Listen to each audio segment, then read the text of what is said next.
Salut YouTube, c'est JP de Top Factory. Les technologies de la sécurité des navires civils et de guerre ne cessent d'évoluer. Nous avons aujourd'hui de gigantesques bijoux de technologie capables d'affronter les plus capricieux des océans. Mais il est arrivé de nombreuses fois que l'homme sous-estime cette force de la nature. Il existe de nombreux cas de naufrage de ce genre tout au long de notre histoire, mais aussi des cas où l'homme s'est suffi à lui-même pour s'envoyer tout seul par le fond. Et c'est ce qu'on va voir aujourd'hui dans ces 10 des plus grands et fascinants naufrages de notre histoire.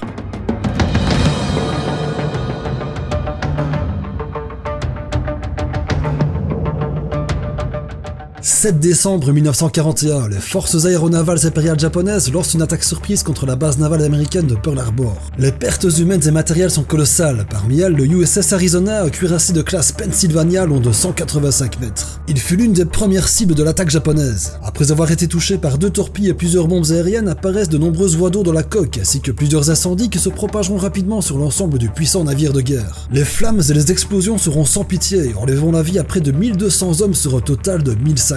Aujourd'hui, l'épave repose toujours au fond des eaux de Pearl Harbor. Un mémorial a d'ailleurs été construit au-dessus du site et fait de USS Arizona l'une des épaves de guerre les plus visitées au monde.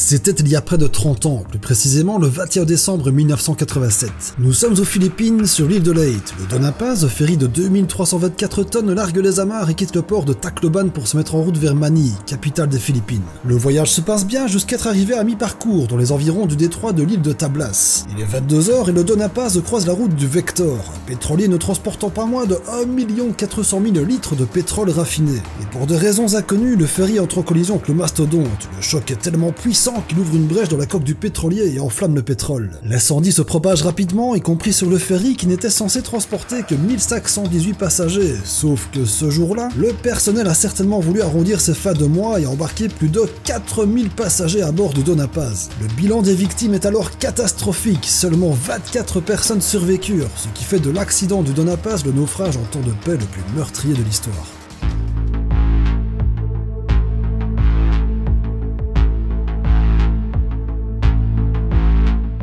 Je suppose que vous connaissez tous l'histoire tragique du Titanic, ce gigantesque paquebot qui, après avoir heurté un iceberg le 14 avril 1912, emmena avec lui environ 1500 personnes au fond d'un océan glacial. Alors, au lieu de vous répéter l'histoire, je vous ai sélectionné quelques anecdotes à propos du célèbre paquebot. Premièrement, il est totalement faux que les passagers de 3ème classe étaient enfermés dans leur quartier pour économiser de la place sur les canots de sauvetage. Ensuite, le Titanic ne naviguait pas à pleine vitesse, contrairement à l'idée reçue. Seules 24 chaudières sur les 29 étaient allumées lors du naufrage. Anecdote suivante, le Titanic avait un frère quasi jumeau, le RMS Olympique, beaucoup moins connu parce que sa carrière fut des plus normales, tout simplement. Et enfin, la catastrophe du Titanic est considérée comme l'un des sauvetages les plus galants de l'histoire. En effet, sur les 2205 personnes à bord, seuls 700 survécurent, mais parmi eux se trouvent les 3/4 du total des femmes ainsi que plus de la moitié des enfants, contrairement aux hommes qui, eux, ont été à plus de 80% victimes du célèbre naufrage.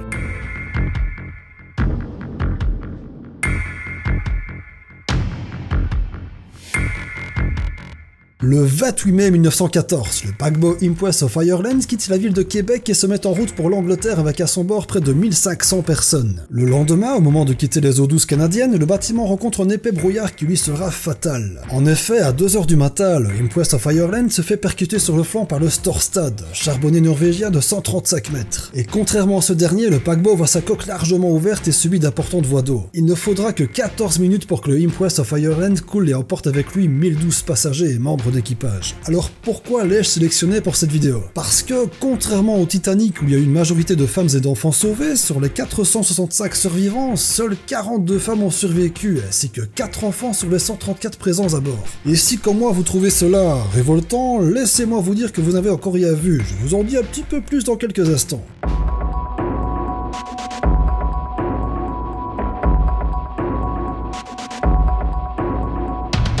Changement de registre, on va parler d'un navire de guerre qui était brièvement l'une des plus grandes fiertés de la marine allemande lors de la Seconde Guerre mondiale. Entré en service en 1940 et long de 251 mètres, le cuirassé Bismarck avait pour mission d'intercepter les convois alliés circulant entre l'Angleterre et l'Amérique du Nord. Il était alors en compagnie du croiseur lourd Prince Eugen. La chose n'a bien évidemment pas du tout plu à l'Angleterre, qui n'a pas hésité à envoyer son plus puissant navire de guerre, le Hood, un croiseur long de 262 mètres. Et bien qu'ayant subi des dommages, le Bismarck ne fit qu'une bouchée du Hood et l'envoya par le fond. Winston Churchill lui-même admet que le cuirassé allemand était un chef-d'œuvre de construction navale, mais voulant profiter du fait que le Bismarck était endommagé et qu'il se dirigeait à nouveau vers l'Europe pour subir des réparations, le premier ministre anglais de l'époque envoya 2 de ses cuirassés qui finirent par en venir à bout. Et sur un total de 2000 hommes, seuls 114 survécurent et ils décidèrent de se saborder eux-mêmes afin que l'ennemi ne mette pas la main sur le fleuron de la marine allemande.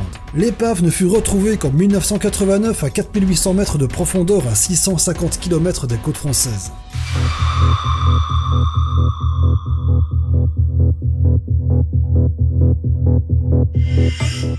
7 juin 1906, le paquebot Lusitania quitte son chantier naval en Écosse et fera son premier voyage transatlantique en 1907. Il assurera les liaisons entre l'Europe et l'Amérique jusqu'en 1913, où il fut réquisitionné par les forces maritimes britanniques, la Royal Navy, qui sentait déjà venir un important conflit au sein de l'Europe. Le Lusitania restera alors en cale sèche pendant plus d'1 an et sera remis à l'eau en 1914 avec un blindage de coque ainsi que 12 canons anti rapides de 150 mm.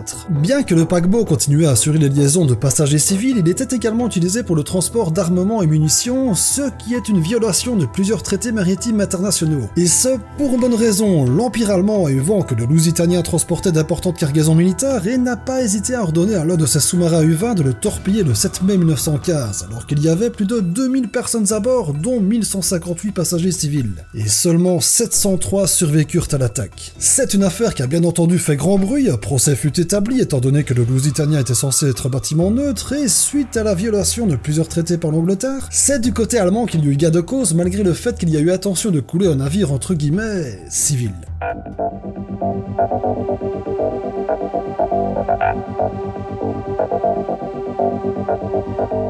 Nous sommes le 21 avril 1865. La guerre de sécession opposant le sud et le nord américain a pris fin quelques semaines plus tôt. Plusieurs navires civils, dont le Sultana, sont utilisés pour le rapatriement des soldats ainsi que le transport des prisonniers sudistes. Ce bateau-vapeur long de 80 mètres est considéré comme l'un des plus sûrs de la flotte civile. Il est capable de transporter jusqu'à 400 passagers, mais vu les circonstances, il sera lourdement surchargé et appariera avec à son bord plus de 2200 personnes, dont des civils, des soldats ainsi que des prisonniers. Les 6 premiers jours de voyage se font sans encombre, jusqu'au 27 avril 1865, où l'une des chaudières, qui était mal entretenue d'après certaines sources, explose violemment. Le bateau, fait principalement de bois, ne tarde pas à s'embraser rapidement. Le Sultana devient alors un véritable enfer tellement la chaleur y est insoutenable. La panique générale prend le dessus et aura pour conséquence la perte de 1500 à 1900 hommes selon les estimations, tous pour la plupart victimes de l'incendie.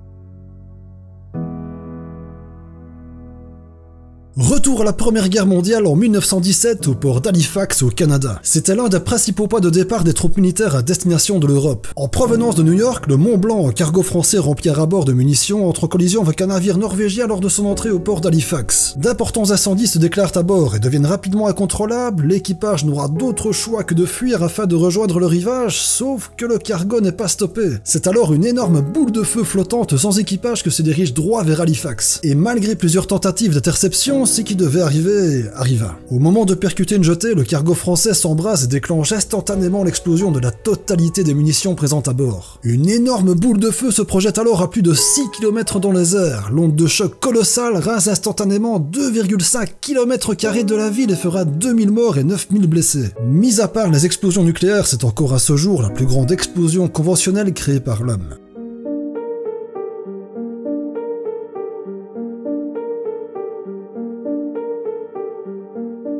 Lancé en 1850, le SS Arctic était un bateau à roues à aubes qui était le fleuron de la compagnie de transport transatlantique Collins Line. En effet, il était capable de traverser l'océan en à peine 9 jours, le tout dans un luxe presque sans égal à l'époque. Bon, jusqu'ici tout va bien, sauf cette journée tragique du 27 septembre 1854 où l'Arctique entre en collision avec le bateau à vapeur français Vesta au large des côtes canadiennes. Voyant son navire prendre l'eau, le capitaine de l'Arctique ne se préoccupe pas du sort du bateau français et le laisse malgré le fait que le Vesta a lui aussi subi d'importants dommages. Peu après que l'Arctique a quitté le lieu de collision, l'eau avait sérieusement envahi la salle des machines et le bateau finit par s'immobiliser tout en continuant à accumuler l'eau qui lui sera fatale. C'est alors qu'un vent de panique envahit l'Arctique. Malgré les ordres du capitaine, nous sommes loin de la galanterie du Titanic. Les hommes se pressent pour embarquer au plus vite dans les canots de sauvetage. Au final, sur les 400 personnes à bord, seuls 87 sautent de l'Arctique, alors en train de sombrer. Et sur ces 87, aucune femme ni enfant alors qu'ils étaient relativement nombreux à bord.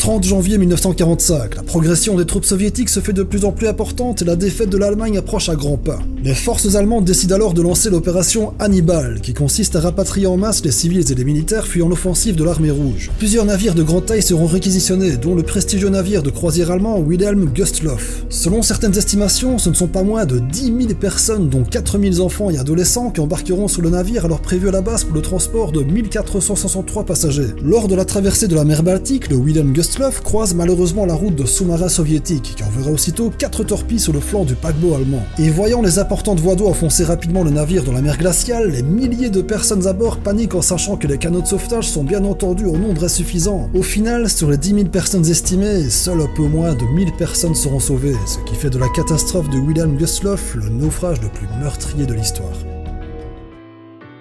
Cet épisode est terminé les amis, j'espère qu'il vous a plu malgré le côté tragique de ces malheureux événements. Si c'est le cas, n'oubliez pas le petit like super important pour le référencement de la vidéo, le commentaire pour me dire ce que vous en avez pensé, et l'abonnement pour ne pas manquer la prochaine vidéo. Si vous avez envie de soutenir la chaîne, il y a une page Tipeee, vous trouverez tous les détails dans la description. Moi je vous donne rendez-vous la semaine prochaine pour un nouvel épisode si tout va bien, alors en attendant prenez soin de vous les amis, ciao!